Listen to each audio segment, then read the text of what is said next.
Hey everyone, Canadian Renegade here. So another quick update.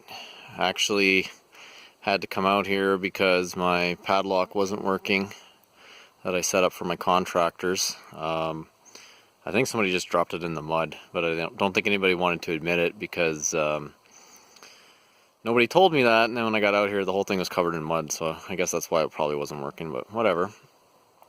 Either that or the inspector might have dropped it in the mud too because he was in here, but anyways, yeah, I had to come out and fix that up, and but you can see there's quite a bit has been done. The foundation is complete. It's been backfilled. Got the insulation on.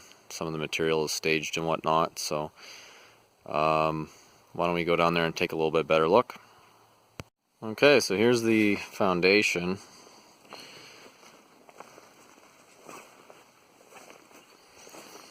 So what's down there is radon rock. It's basically just a type of washed rock. And something stupid that the Alberta government, they put it in their building code that you need a radon system. So basically if radon gas builds up under the slab, there's a way to vent it outside. But it's one of those things that just causes more expense, and you don't really hear about people getting radon poisoning. It's pretty damn rare, and especially in a clay an area that's mostly clay soil, which is what we have here. I think it's more common in sandy soil and stuff where it's a lot easier for that to come up through the soil layers. So basically just an added expense. That's what's going on there. But you can see the inside of the foundation pretty well from up here. And I got the foam board on the outside. Kind of hard to explain, but I do still need to probably will still put a little bit of a foam backer in here.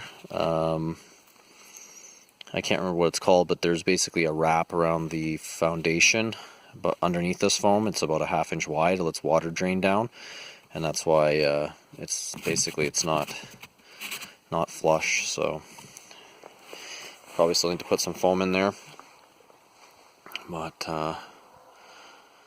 that's about it over here. Let's go take a look at some of the material, I guess. Here's the rest of the lumber.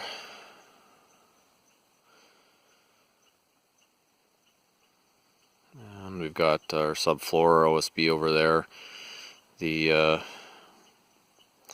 joists, and porta potty out there for the guys. I can actually see over here, this back corner, the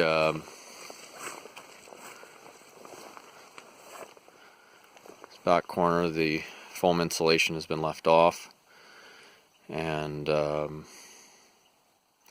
we did that so the inspector would be able to see how we did everything.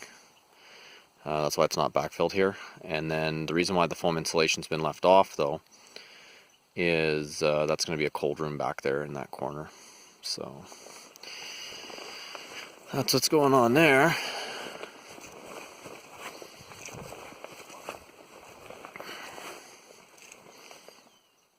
Anyways, oh, and he looks like the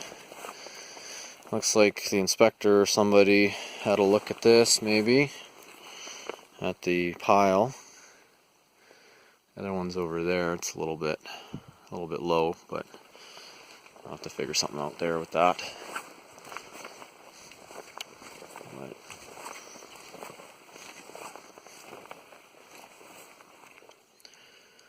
anyways, that'll be it for today. Hopefully you enjoyed this update. Until next time, take care.